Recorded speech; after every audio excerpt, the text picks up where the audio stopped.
Bonsoir et bienvenue sur notre première partie concernant les suites numériques sur le test psychotechnique. Donc nous avons 5 exercices ici à résoudre. Donc ici, ça apporte les suites numériques. On nous demande de déterminer les chiffres manquants. Alors ici en psychotechnique, nous avons plusieurs logiques de base. Donc ici, concernant par exemple la première question, nous avons une suite numérique 2, 3, 5, 8. Point d'interrogation, 17 points d'interrogation. Donc ici, nous avons plusieurs logiques pour essayer de résoudre cet exercice. Alors, pour un premier temps, nous avons ce qu'on appelle par la première logique de base. Donc, la première logique de base ici, c'est cette logique qui permet de vérifier et respecter les écarts entre les chiffres proches.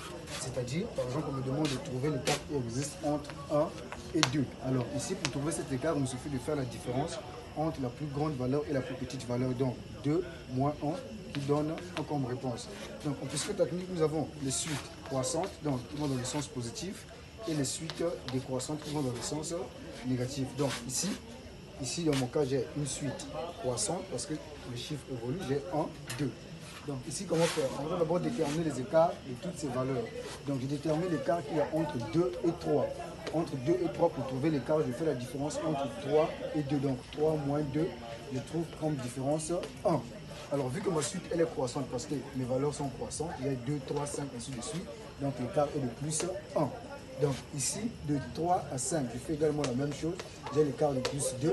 Ici, j'ai l'écart de plus 3. Et qu'est-ce que je remarque? Les écarts ici évoluent, j'ai plus 1, plus 2, plus 3. Donc je déduis qu'entre 8 et la première valeur qu'on a trouvée, on a un écart de plus 4. Pour avoir la valeur manquante, je fais juste 8 plus 4, ça me donne 12.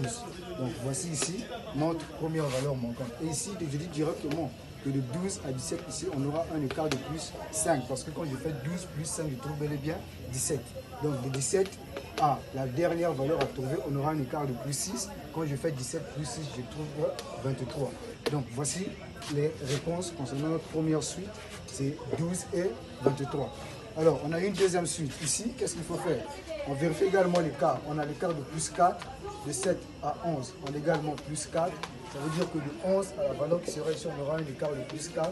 Quand je fais 11 plus 4, je trouve combien? 15. Et quand on vérifie 15 à 19, ça donne bel et bien plus 4. Donc la valeur manquante ici, c'est combien? 15. Alors ici, j'ai une suite de croissance. Ici, on avait